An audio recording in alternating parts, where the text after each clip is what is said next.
Please welcome Gus G, everyone. Hey everybody, how you doing?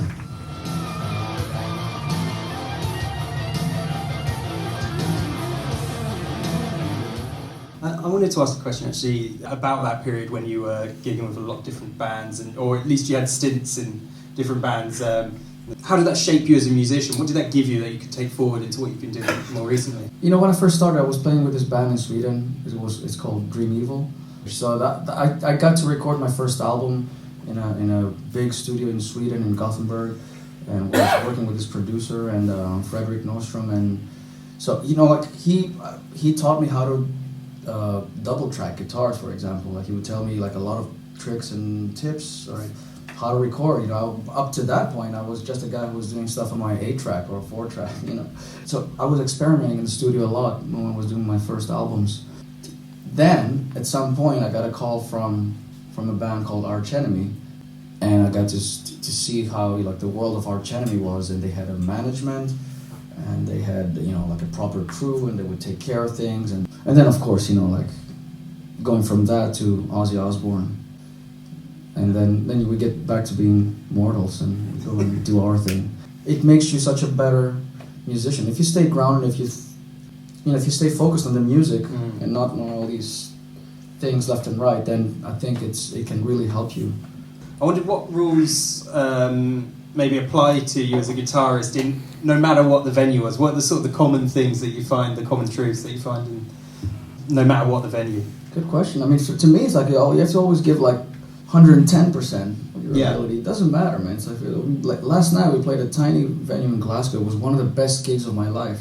It doesn't matter, like it's of course, which musician doesn't like to play arenas and big stadiums and stuff? Of course, that's a different thing, and that's, you know, think of it like it's very simple. Like, as long as there's like some people that want to come out to see me, I don't care if it's like 20 or 200 or 2,000, whatever. It's, you know, be happy about it and just give them your best. Don't get too caught on, you know, what the attendances are and know what the numbers are. Just have fun and then just give it your best, and you'd be surprised, man. Word of mouth. One thing leads to another. At a younger self, how are you not, you know, intimidated by, you know, more advanced, you know, guitar playing? Is it a case of, you know, challenge accepted and let's do this? Absolutely, yeah. I am intimidated, of course. There's tons of. I mean, if you just go on YouTube. Well, so what I'm, you know, trying to learn at the minute is a painkiller. You know, that, and I just nearly quit at the first arpeggio. Yeah, I know what you mean. Like I remember when I was 15 and I heard Yngwie Malmsteen for the first time, and it was this trilogy thing. And I was like, I'm not leaving my room until I learn how to play this thing. You know, you hear this, what's that kind of thing. So it's like, how the hell can a guitar do that? So, you know, just be stubborn and practice everything, and then I would say just try to learn it slow speed first with metronome, and then speed it up. It can be a drag and it needs a lot of discipline, but yeah, you will be surprised. You will be very happy with the rewards eventually. Do you ever get bored of your own sound? I think all guitar players feel like that at some point. Like you hear yourself and you're like, I'm playing the same old stuff.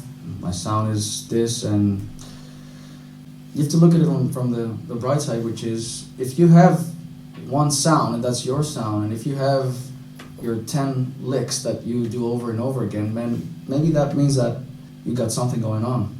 That's a good thing. You should look at that as a good thing. I mean, if you're able to sound like you through a 1-watt amp and then through this rig as well, then you should be happy about it. If you were to advise the audience one thing to do to improve their playing when they go away today, one thing they can go back and do today, what would you say to them? If you feel stuck in a rut, like you just said, just try to listen to something else that'll inspire you, and then steal somebody's lick today.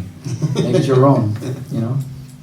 Of course, you steal that, but you gotta try to make it your own, you know? Because sometimes you cannot play exactly like Randy Rhoads did that, or like Yngwie, the way he did it. So you just do a little bit of a variation on that, and then next thing you know, you start creating your own catalog of own personal licks. And one day you open that bag of licks, and then there you have it. Like, a personal style is something that develops through the years. It's not something that happens like overnight. Mm-hmm. That's what I found out. Thanks, guys. Thank you very much for coming. Really.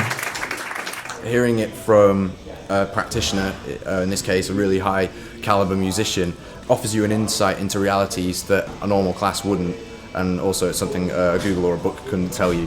What he gave in terms of a songwriting perspective, and how he said steal people's licks and make them into your own, it gives you an idea of how to put your own creative slant on things and translate it into your own playing, and then it helps you as a whole in the long term create your own style, which is I thought Gus portrayed really well in the session.